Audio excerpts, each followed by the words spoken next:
Apa itu atom? Kacang kan enggak gitu loh. Jadi, memang sebenarnya kalau ada teman-teman yang merasa bahwa kimia itu sulit, tenang, sampean tidak sendiri. Saya di kimia semakin memahami Tuhan. Bahkan mungkin kalau misalnya kita lempar ke Google, saran ini bisa dilakukan oleh siapapun pembelajarnya, tidak peduli dia itu ada di studi mana. Dijelasin atom, atom ya atom, apa itu atom, karbon, nitrogen, fosfor, apa itu. Terus habis itu dijelasin molekul, ikatan, apa ya ikatan itu ya? Ikatan logam, ikatan ion, ikatan kovalen, koordinasi, ada kovalen biasa, ada koordinasi, ada yang polar dan non polar, apa itu? Jadi tanya. Saya jarang sekali menulis PPT. Saya seringnya adalah mencatat keterangan-keterangan yang tidak ada di PPT. Di kelas itu seolah-olah dijelasin dosen, oh iya. Tapi habis itu ketika baru saja menginjakkan kaki satu keluar dari kelas, tiba-tiba, loh iya ya, ini penjelasannya apa ya? Ketika kita mempelajari kimia, itu sebenarnya kita tidak hanya berhadapan pada angka, rumus, teori yang abstrak.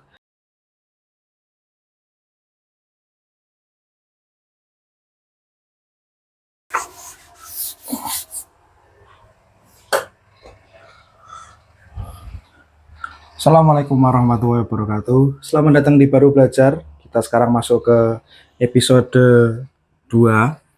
Sebelumnya, mari kita berdoa dulu seperti biasa. Kita mendoakan yang pertama kepada orang tua kita, yang kedua kepada guru-guru kita, dan yang ketiga khususnya kepada Bapak Raymond Chang yang bukunya kita baca. Kepada beliau semua, kepada semua yang sudah disebutkan, Al-Fatihah.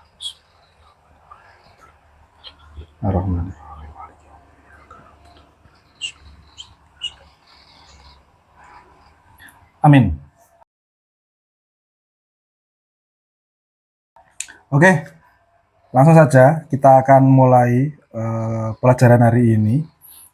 Di sini ketika dilanjutkan kita akan masuk ke bagian yang baru, yakni bagaimana mempelajari kimia. Jadi teman-teman semua, kita sekarang masih ada di pendahuluan, jadi belum lantas masuk mempelajari apa itu atom, tidak terburu-buru, masih pelan-pelan. Sekarang kita masih, ya mungkin ini sesi motivasi dulu kali ya. Ini adalah cara Bapak Raymond Chang membuat kita mempersiapkan diri terlebih dahulu. Bagaimana mempelajari kimia? Bagaimana mempelajari kimia? Nah, diawali dengan sebuah informasi, bukan informasi sih, mungkin pengakuan atau mungkin hasil analisis. Ya, mungkin lebih tepatnya adalah disebut hasil analisis dari Bapak Raymond Chang. Jadi beliau mengawali dengan kenapa sih kimia itu kok sulit. Nah, jadi memang sebenarnya kalau ada teman-teman yang merasa bahwa kimia itu sulit, tenang, sampean tidak sendiri. Bahkan Bapak Raymond Chang pun sudah menyampaikan itu di bukunya. Jadi kenapa sih kok kimia itu terkesan sulit? Nah, di sini Bapak Raymond Chang menyampaikan hasil analisisnya. Yang pertama, kenapa sih kok kesannya kimia itu terasa sulit? Satu adalah karena seperti belajar bahasa baru. Seperti belajar bahasa baru. Ini adalah yang mungkin membuat orang itu kesusahan dalam belajar kimia. Bagaimana nggak baru, banyak sekali istilah-istilah yang mungkin hanya ada di kimia atau ya khas banget kimia, dan istilah-istilahnya itu aneh-aneh. Misalnya ya kita tiba-tiba, teman-teman misalnya belajar tata nama, wes ada alkana, alkena, alguna, lalu ada gugus fungsi, ada alkohol, ada ether, ada ester, lah itu apa semua itu. Jadi memang kesannya di awal-awal ini lebih-lebih pada teman-teman yang belajar di awal itu seperti mempelajari bahasa baru, sehingga tantangannya itu lebih. Jadi kita itu tidak hanya sedang mempelajari ilmu baru, tapi juga sekaligus mempelajari bahasanya. Bahkan saya masih ingat betul, ada satu kalimat, ada satu kata yang ini kalau di luar kimia maknanya apa, tapi kalau di kimia itu maknanya apa. Ya, ini kata solution. Solution dalam bahasa Inggris ya teman-teman ya. Solution. Nah, kalau kita terjemahkan, bahkan mungkin kalau misalnya kita lempar ke Google, dalam sebuah kalimat, solution artinya apa? Ya solusi. Tapi di kimia, solution itu diartikan larutan. Jadi tidak jadi solusi, tapi larutan. Nah, bahkan kata yang di ilmu lain itu diartikan sebagai solusi. Tapi kalau di kimia itu frasa itu digunakan untuk menyebutkan sebuah larutan. Jadi kesulitan pertama yang dialami oleh orang, terutama ketika masih baru belajar kimia adalah karena rasanya itu seperti bahasa baru, karena memang banyak sekali frasa-frasa yang khas. Lalu yang kedua, dan ya saya juga mengamini ini sih. Nomor dua adalah konsepnya abstrak. Nah, jadi selain bahasa baru, yang kedua itu konsepnya abstrak. Konsepnya abstrak, ya gimana nggak abstrak? Kita itu bicara sesuatu yang ya mungkin nggak tahu di mana. Mungkin gini lah, bahkan mungkin fisika yang sebenarnya itu kalau dirunut secara garis filosofis itu lebih akar daripada kimia ya, karena banyak sekali pendekatan kimia itu yang ngambilnya dari fisika. Bahkan fisika pun itu bisa dibayangkan, misalnya kecepatan cahaya. Kita menghitung kecepatan cahaya, petir gitu ya. Kita bisa lihat, oh itu petirnya. Nah, tapi kalau kimia itu baru pertemuan pertama. Coba misalnya teman-teman cek di buku SMA atau di mata kuliah kimia dasar, itu yang pertama kali disuguhkan atom. Apa itu atom? Kacang kan enggak gitu loh. Jadi apa itu atom? Jadi ini konsepnya abstrak. Ada molekul, ada atom, ada ion, ada logam. Mungkin logam bisa dibayangkan, tapi selain itu apa itu? Konsep seperti apa itu? Jadi ini konsepnya abstrak. Sehingga memang kalau menurut saya sih ya, kalau hasil bayangan-bayangan saya sendiri nih, entah benar atau tidak, entah benar atau tidak, saya itu punya saran untuk guru-guru kimia, lebih-lebih pada orang yang baru banget mempelajari kimia. Misalnya ya SMP nggak tahu ya ada atau tidak, tapi dulu waktu saya masih SMP MTS itu ada kimia. Adanya kimia itu waktu alia SMA.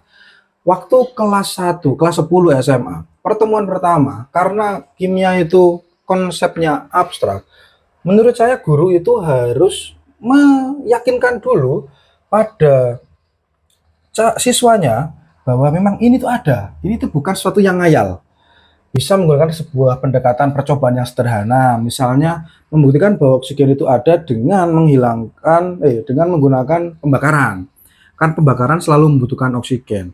Misalnya guru di kelas buat aja sebuah situasi gelas itu tanpa oksigen, atau ya itulah seperti percobaan lilin yang dibakar lalu ditutup. Jadi ini ada lilin dibakar lalu ditutup, ini dikasih air terus lalu ditutup dengan gelas. Ini kan lama kelamaan ini lilinnya kan hanya mengkonsumsi oksigen yang ada di gelas ini. Nah, lama kelamaan kan dia akan habis. Nah, matinya itu kan tidak langsung. Ini membuktikan bahwa bahwa atom oksigen itu ada ketika apinya masih menyala, tapi ketika apinya sudah mati, dia oksigennya sudah habis. Nah, ini kan bisa jadi sebuah contoh percobaan. Artinya memang karena ini konsepnya abstrak, guru itu perlu meyakinkan dulu pada siswanya bahwa yang akan kita bahas anak-anak, ini atom, ini molekul itu sebenarnya ada dan perlu dibuktikan terlebih dahulu. Saya dapat inspirasi ini tuh dari Al-Ghazali waktu episode ngaji dengan Gus Ulil, entah berapa Ramadan yang lalu ya, pokoknya itu pernah lah Gus Ulil menyampaikan itu. Jadi kalau orang yang kita ajak bicara itu benar-benar terhijab, benar-benar kafir, benar-benar tidak tahu apa yang sedang dibicarakan, kita benar-benar perlu membuktikan dulu nih bahwa dia itu eksis itu. Nah, jadi Bapak Raymond Chang ini adalah dua hasil analisis yang disampaikan oleh Bapak Raymond Chang tentang kenapa sih kimia itu sulit. Jadi bahasanya baru, seperti belajar bahasa baru, dan yang kedua adalah karena konsepnya itu abstrak. Lalu setelah itu Bapak Raymond Chang, tadi saya bilang bahwa ini seperti motivasi, memberikan motivasi saran belajar pada orang yang ingin belajar kimia. Meskipun saran ini bisa dilakukan oleh siapapun pembelajarnya, tidak peduli dia itu ada di studi mana. Yang pertama adalah satu saran dari Bapak Raymond Chang adalah catat, datang dan catat. Berarti tulisannya itu datang dan catat.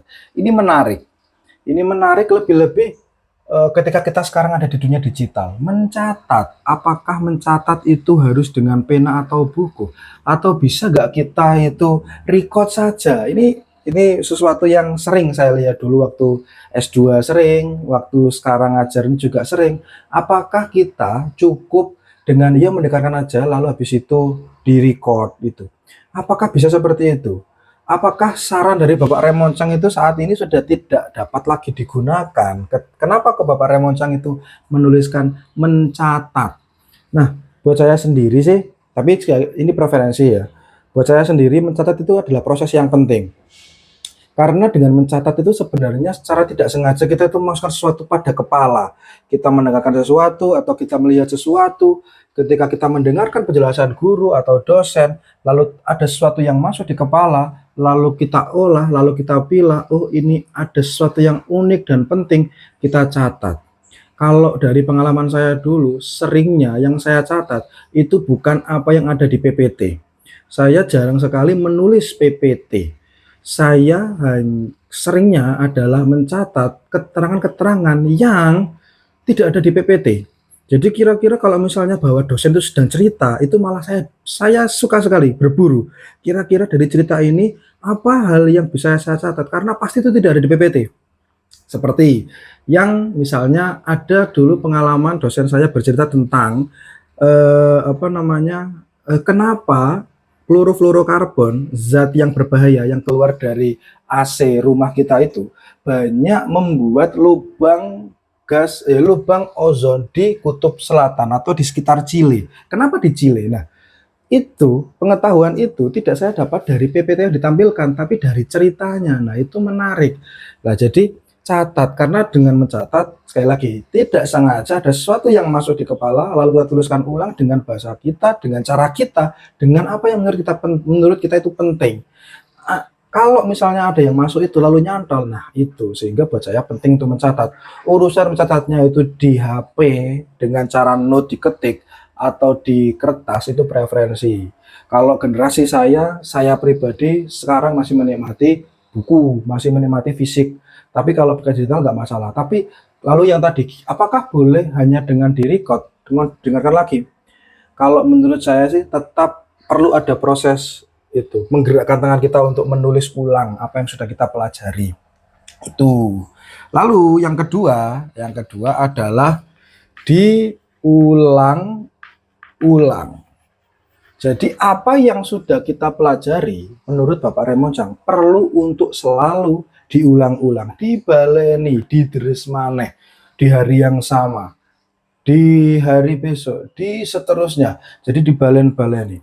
Ada sebuah informasi. Ini informasi yang saya dapat dari membaca artikel populer sih tentang kenapa sih kok kita itu mudah sekali menghafal lagu, lebih-lebih refnya.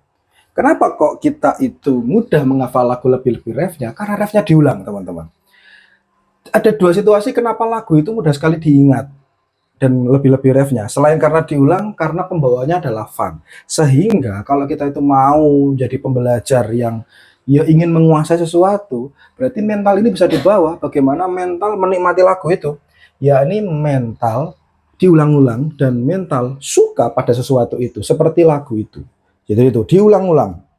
Yang ketiga adalah kritis. Kritis mungkin di sini saya maknai ini ya, memupuk tanda tanya. Selalu ingin tahu. Dijelasin atom, atom ya atom, apa itu atom. Karbon, nitrogen, fosfor, apa itu. Terus habis itu dijelasin molekul, ikatan. Apa ya ikatan itu ya?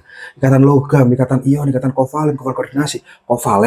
Koordinasi. Ada kovalen biasa, ada koordinasi, ada yang polar dan non polar. Apa itu? Jadi tanya. Meskipun gini, apakah dulu saya begitu? Kadang-kadang. Ini bukan kadang-kadang, seringnya di kelas itu seolah-olah dijelasin dosen. Oh iya.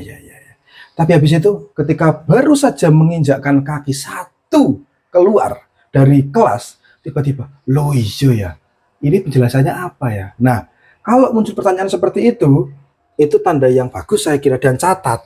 Karena itu bagian dari memulai berpikir kritis. Kita bisa bertanya, kita bisa selalu untuk cari tahu.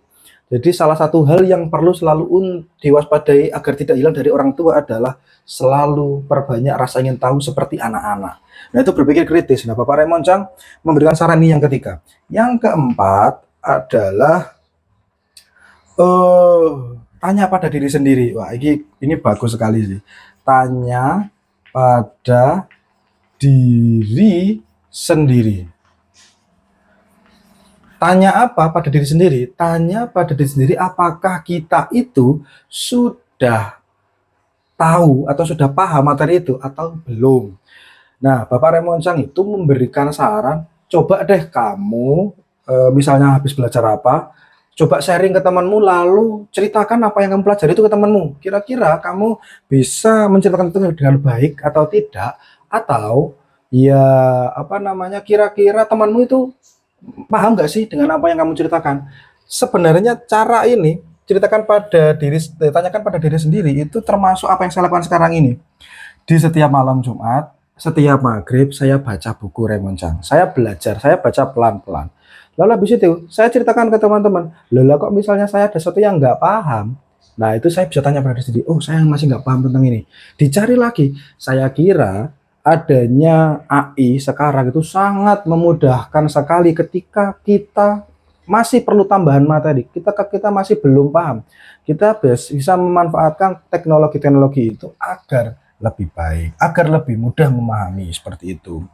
Lalu apalagi di sarannya nomor 4, tanya pada diri. Terus yang nomor 5 adalah jangan sungkan untuk tanya. Nah, jangan sungkan untuk tanya. Ini juga disampaikan oleh Bapak Raymond Chang. Jadi termasuk teman-teman di sini, misalnya ada yang mengikuti ngaji ini nih, saya nggak tahu lah siapa yang mengikuti ya. Jadi misalnya ngaji terus merasa, wah ini penjelasannya kok terlalu cepat ya, saya belum paham.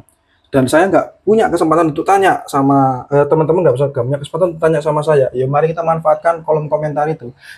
Teman-teman silakan chat aja di kolom komentar, nanti akan saya kalau saya tahu saya jawab, kalau saya tidak tahu saya bilang tidak tahu. Jadi silakan mari kita saling berbalas komentar gitu. Jadi silakan dimanfaatkan kolom komentarnya. Ini adalah 5 saran dari Bapak Raymond Chang tentang bagaimana cara kita belajar kimia. Meskipun sekali lagi saya bilang ini tidak hanya kimia, semua ilmu, semua studi juga bisa pakai ini. Ini adalah bagaimana mempelajari kimia. Jadi kita sadari dulu, gak apa-apa kita sekarang merasa bahwa kimia itu sulit. Nah, menyadari dulu bahwa oh iya kimia sulit, tapi ada caranya agar kita bisa dengan cara 5 ini. Dan dengan cara 5 ini, dengan ketekunan seperti ini, ya insya Allah tidak ada yang tidak bisa. Nah, sudah itu, habis itu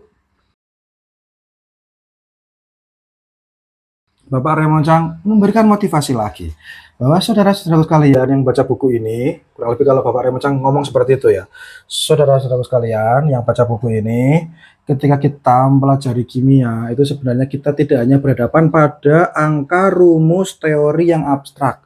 Siapa yang mengatakan bahwa kimia itu ngapal? No, nggak ada. Saya jarang sekali menemukan bahwa wong kimia aku repotan ngafalin. Lah itu tabel periodik masa nggak dihafalin? Digunakan setiap hari, tidak usah dihafalin, bisa. H, L, I, N, A, K, R, B, C, S, F, R. Nah itu tidak usah dihafalin, sebiasa. Bisa karena biasa, seperti itu. Siapa yang merasa bahwa kimia itu banyak rumus? Tidak banyak rumus. Apakah konsepnya abstrak? Kita bisa membayangkan kalau ketemu tidak akan menjadi sesuatu yang abstrak. Nah, itu karena dengan kimia kita itu bisa berpikir logis, habis itu aplikasinya menarik sekali, terus juga relate dengan kehidupan. Secara pribadi saya menemukan banyak sekali yang lebih dari hanya sekedar mempelajari kimia. Ketika beberapa tahun ini mempelajari kimia dan insya Allah seterusnya sampai saya meninggal saya akan terus belajar kimia. ada banyak sekali yang saya pelajari dari kimia, tidak hanya tentang bagaimana memahami atom, molekul, dan reaksi-reaksinya. Tapi misalnya kayak gini, ini biar tidak terlalu panjang ya. Salah satu yang membuat saya sangat cinta pada kimia karena saya menemukan hal lain selain belajar kimia. Seperti saya di kimia bisa semakin memahami Tuhan. Kenapa kok begitu?